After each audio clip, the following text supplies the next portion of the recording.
Comment se détacher d'un homme qui nous fait mal? Bonjour et bienvenue dans cette nouvelle vidéo destinée à améliorer ta vie de femme, la transcender et accéder au meilleur. Et dans cette nouvelle vidéo, je voudrais parler avec vous de situations où certaines femmes savent pertinemment que la relation ne leur convient pas, qu'elle n'est pas épanouissante, mais elles restent quand même, en dépit de toute logique, elles restent avec cet homme qui fait qu'elles vont dire qu'elles l'ont dans la peau, qu'elles l'aiment par-dessus tout, elles en sont totalement éprises. Cela peut être une femme qui se retrouve dans une situation où l'homme est déjà pris, où il la maltraite psychologiquement ou physiquement, ou encore elle sent qu'il est trop égoïste, tourné vers lui-même, qu'il ne lui apporte pas de bonheur, il ne la rend pas heureuse, mais rien n'y fait, ces femmes restent avec ces hommes dans des relations qui sont plus ou moins toxiques. Donc plusieurs raisons font qu'elles ne décident pas de partir, qu'elles restent en dépit de tout, qu'elles restent avec ces hommes. Premièrement, elles ont peur d'être seules. Ce sont des femmes qui pensent que le fait d'être heureuse passe inévitablement par le fait d'être en couple.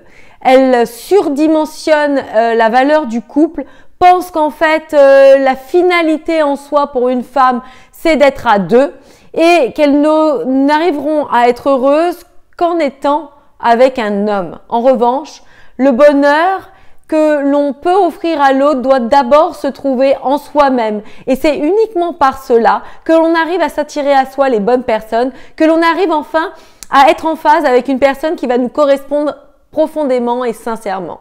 Deuxième point, elles ont une faible valeur d'elles-mêmes.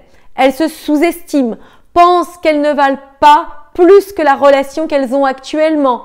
Cela peut être dû à des histoires passées qui l'ont confortée dans l'idée qu'elle ne valait pas grand-chose, que toutes les relations qu'elle allait avoir étaient des relations de cet ordre, ou alors en fait des choses qu'elle a entendues plus jeune par sa famille, ses parents, qui lui ont confirmé qu'elle n'était pas valable, entre guillemets, qu'elle ne valait pas grand-chose. Et c'est pour ça qu'elle ne s'autorise pas des histoires qui lui apportent réellement le bonheur. Elle va vers des histoires qui sont déjà dès le départ tronquées.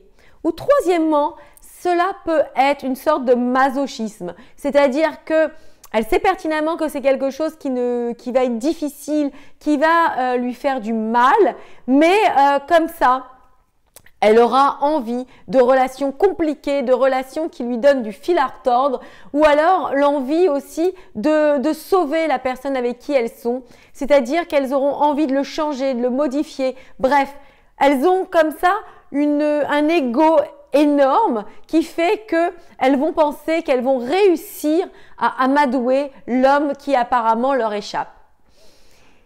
Les femmes qui sont dans de telles situations doivent avant tout se poser les bonnes questions. Que va-t-il se passer dans 1, 2, 5, 10 ans? Qu'est-ce qui va faire que ces femmes réussiront tôt ou tard à trouver l'épanouissement en amour? Je ne pense pas que le temps réussisse à leur donner raison. En fait, plus elles vont aller dans ces relations, plus elles vont se détruire petit à petit. De manière insinueuse, elles ne s'en rendront pas compte au départ, mais ça va égratigner leur confiance en elles. Ça va leur enlever toutes les possibilités de rencontrer quelqu'un qui leur corresponde vraiment et qui puisse les rendre heureuses. Donc, je tire le signal d'alarme par rapport à ça et j'espère que cette vidéo servira à certaines pour qu'elles puissent comprendre que le temps passe vite et qu'il ne faut pas se donner comme ça au rabais, qu'il faut vraiment augmenter ses standards et chercher à avoir une relation épanouissante, à avoir une relation avec un homme qui puisse vous apporter un véritable bien-être, un véritable bonheur profond. Voilà, j'espère que cette vidéo vous aura servi, qu'elle vous aura à juste titre permis de réfléchir par rapport à une situation qui ne vous correspond pas ou alors d'éclairer une amie qui serait dans le besoin. Je vous dis à bientôt pour une prochaine vidéo. Surtout comme d'habitude, n'hésitez pas à la liker, à la partager et à vous abonner à la chaîne. Je vous dis à bientôt. Ciao.